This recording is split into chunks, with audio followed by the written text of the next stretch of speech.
नमस्कार, मैं रचना शर्मा चढ़ती कला टाइम टीवी देख रहे सभी दर्शकों का स्वागत करती हूं। आप देख रहे हैं हरियाणा के समाचार। समाचारों की शुरुआत से पहले एक नजर आज की मुख्य सुर्खियों पर।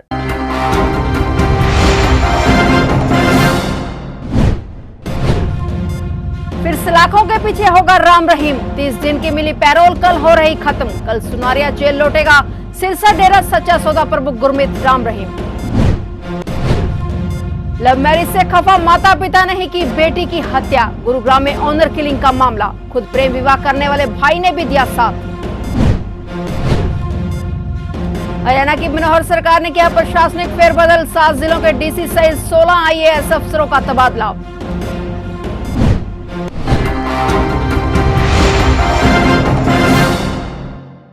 और अब समाचार विस्तार से।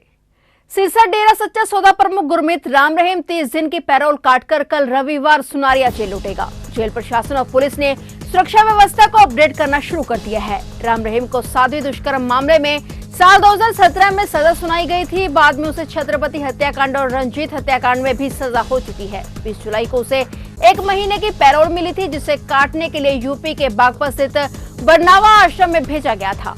इससे पहले भी कई बार राम रहीम पैरोल, फरलो और स्वास्थ्य कारणों से जेल से बाहर आ चुका है। बता दें कि राम रहीम को 24 अक्टूबर 2020 को पहली बार सरकार ने बीमार मां से मिलने के लिए 1 दिन की पैरोल दी थी।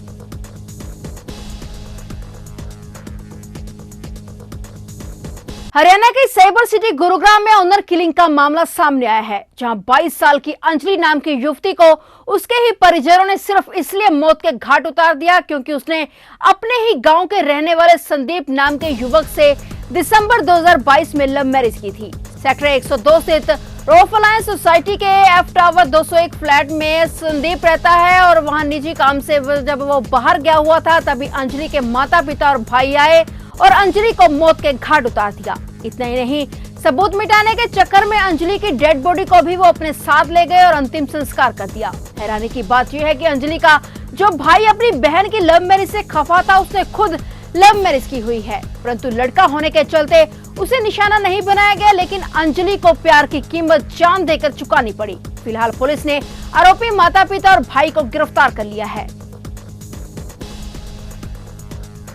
हरियाणा की मनोहर सरकार ने प्रशासनिक फेरबदल किया है। सरकार की ओर से 16 आईएएस और 28 एससीएस अधिकारियों के ट्रांसफर और पोस्टिंग के ऑर्डर जारी किए गए हैं। मनोहर सरकार ने अपने नए आदेशों में कई जिलों के डीसी भी बदले हैं, साथ ही 28 एससीएस को भी तब्दील किया गया है। आज जारी हुए सरकारी आदेशों के अनुसार कई नगर निगम के कमिश्नर को भी बदला गया है। इनमें फरीदाबाद नगर निगम कमिश्नर जितेंद्र दहिया का भी तबादला कर दिया गया है। उन्हें अब रोहतक निगम कमिश्नर की जिम्मेदारी सौंपी गई है। इसी तरह ए मोना श्रीनिवास फरीदाबाद निगम की नई कमिश्नर होंगी। जानकारी के अनुसार सरकार की ओर से जारी ट्रांसफर ऑर्डर में 7 जिलों के डीसी भी बदले गए हैं। आईएएस सुशील श्रवण को पंचकुला की जिम्मेदारी सौंपी गई है और साथ ही वह माता मनसा देवी मंदिर श्राइन बोर्ड के चीफ एडमिनिस्ट्रेटर भी बनाए गए हैं। मनदीप कौर को चरखी दादरी, मनोज कुमार 2 को सोनीपत और राहुल हुड्डा को रेवाड़ी, मोहम्मद इमरान रजा को जींद और प्रशांत पवार को फतेहाबाद जिला सौंपा गया है। आईएएस मनोज कुमार को यमुनानगर का डीसी बनाया गया है।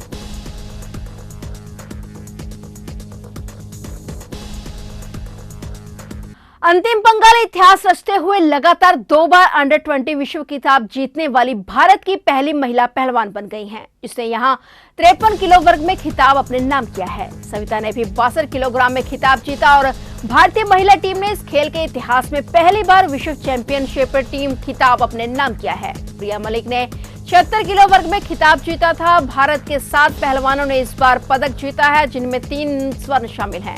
अंतिम कुंडू ने रजत और रीना, अर्जू और हर्षिता ने कांस्य पदक जीते हैं। हरियाणा के हिसार की रहने वाली पंगाल ने यूक्रेन की मारिया येफ्रोमोवा को 4-0 से हराकर खिताब जीता है। उसने पूरे टूर्नामेंट में इतना जबरदस्त प्रदर्शन किया कि सिर्फ 2 अंक गंवाए।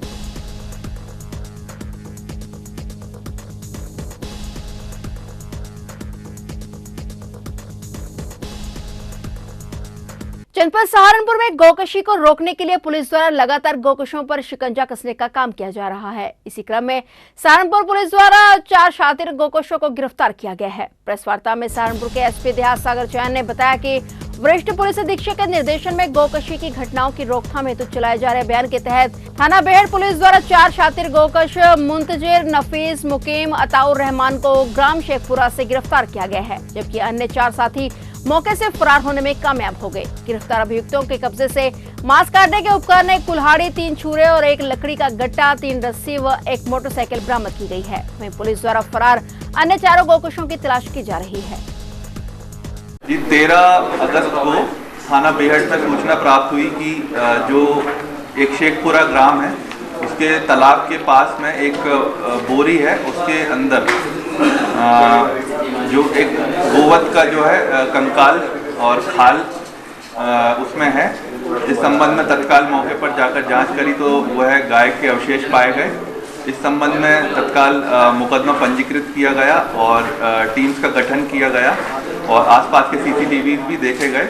तो जो वह बोरी में जो अवशेष है उससे एक व्यक्ति मोटरसाइकिल पर HF डीलक्स मोटरसाइकिल पर लाते हुए दिख रहा था। उसे जब ट्रेस किया गया और उसे जब पूछताछ की गई तो उसका नाम मुंतजीर, निवासी उसी ग्राम का शेखपुरा का रहने वाला है। उसने इस घटना के बारे में खुलासा किया कि किस तरह से उसने घटना की है। इसमें उसने टोटल 8 नाम बताए, जिसमें से 4 लोगों को गिरफ्तार कर लिया गया है, जिनका नाम मुंतजीर, मुकीम, नफीस और अताउर रहमान है। इन्होंने पूछताछ में बताया कि नफीस नामक व्यक्ति है, यह पुत्र अफजाल है। इनके पिताजी अफजाल की देहांत हो गया था 8 अगस्त को। थाना जनकपुरी पुलिस व स्वाट टीम द्वारा जिला अस्पताल से चोरी हुए नवजात बच्चे को मात्र 24 घंटे में बरामद कर बच्चा चोरी का खुलासा किया गया। पुलिस लाइन सभागार में एसपी सिटी अभिमन्यु मांगलिक ने बताया कि 16 अगस्त को जिला महिला अस्पताल से एक दिन के नवजात को चोरी कर लिया गया था, जिसके आरोप में अंबाला की रहने वाली 2 सगी बहनों को गिरफ्तार किया गया। वहीं बच्चे को भी सकुशल बरामद कर लिया गया। पुलिस पूछताछ में आरोपी आशा ने बताया कि वह 4 बहनें हैं और चारों बहनों के कोई संतान नहीं है। संतान न होने के कारण उसके द्वारा बच्चा चोरी किया गया। एसपी सिटी अभिमन्यु मांगलिक ने बताया कि सहारनपुर के एसएसपी डॉक्टर विपिन ताड़ा के द्वारा पुलिस टीम को 25,000 रुपए का इनाम भी दिया गया है। वहीं गिरफ्तार दोनों महिला दोषियों को माननीय न्यायालय के समक्ष पेश किया जा रहा है।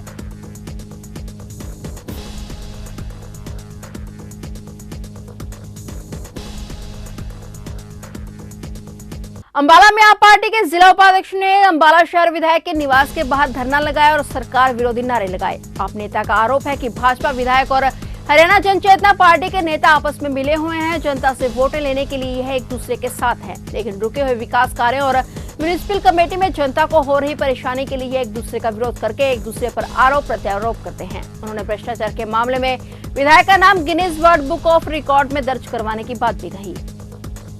मुद्दे वही हैं। कल हम मेयर मैडम के बाहर बैठे थे और आज विधायक जी के बाहर बैठे हैं। भ्रष्टाचार, नौरंगराय तालाब और रुके हुए प्रोजेक्ट, एनडीसी को खत्म करना और प्रॉपर्टी आईडी जो गलत लागू है उसको खत्म करना और जो पोर्टल बना दिया है बाढ़ की आपदा में लोगों को एक और समस्या दे दी है, उससे निजात दिलाने के लिए हम यहाँ बैठे हैं। अंबाला की जनता देख रही है इनको भी, ये कहाँ खड़े हैं जनता के साथ।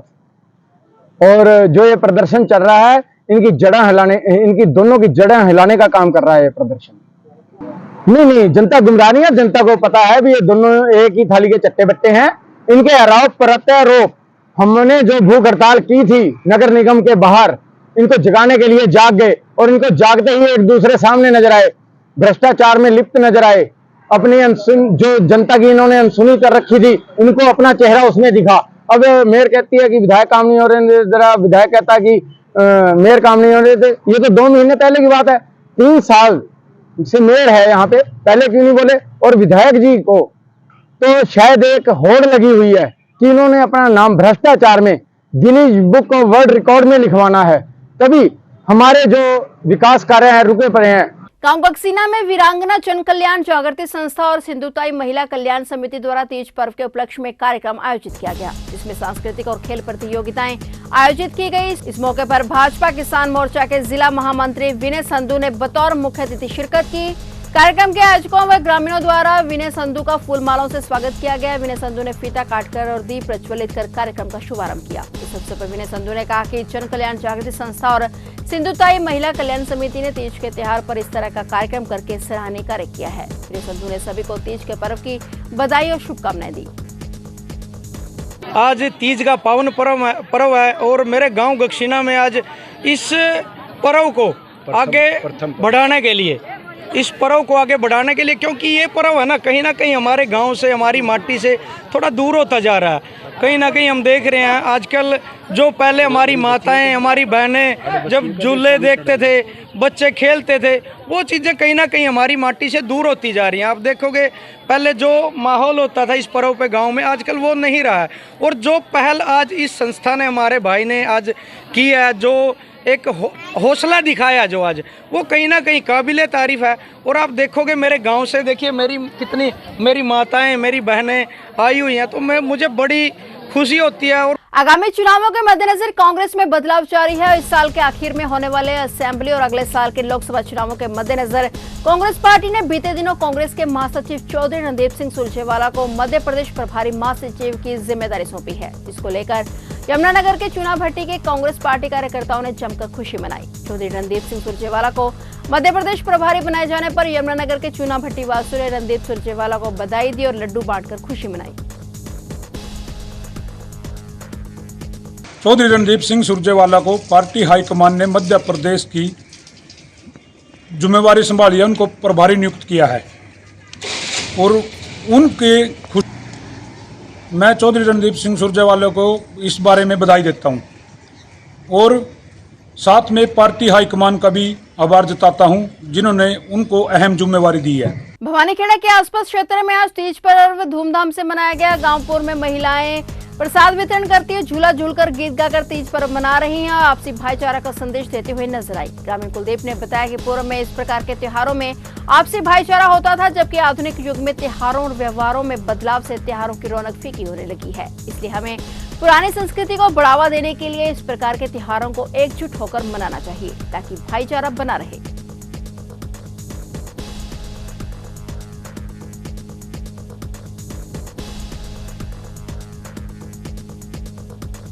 देश दुनिया में मानव सेवा के विभिन्न प्रकल्पों से लाखों की जिंदगी में खुशियां भरने वाला उदयपुर का नारायण सेवा संस्थान दीन दुखी दिव्यांगजनों को समाज की मुख्यधारा में लाने और उन्हें लाभान्वित करने के उद्देश्य से कैथल हरियाणा में पहला सेवा केंद्र बनाने जा रहा है। इसके नाम होगा दया गुप्ता मानव मंदिर। नारायण सेवा संस्थान के प्रवक्ता भगवान प्रसाद गौड़ ने प्रेस वार्ता में बताया कि नारायण सेवा संस्थान करीब 4,50,000 दिव्यांगों की शल्य चिकित्सा, 8 लाख को ट्राईसाइकिल, व्हीलचेयर, कैलिपर और 40,000 से ज्यादा को कृत्रिम हाथ पैर लगाकर उनकी जिंदगी को संवार चुका है। इस सालों से मानवता की सेवा में समर्पित है। अभी तक संस्थान की ओर से 4,50,000 से ज़्यादा दिव्यांगों के ऑपरेशन निःशुल्क किए जा चुके हैं। इसके अलावा संस्थान जो दुर्घटना में शिकार होकर अपने हाथ पांव खो देते हैं, उन बंधुओं को कृत्रिम हाथ पांव लगाने का काम कर रही है। लगभग 40,000 से ज़्यादा दिव्यांगों को नारायण सेवा संस्थान ने कृत्रिम हाथ पांव लगाए।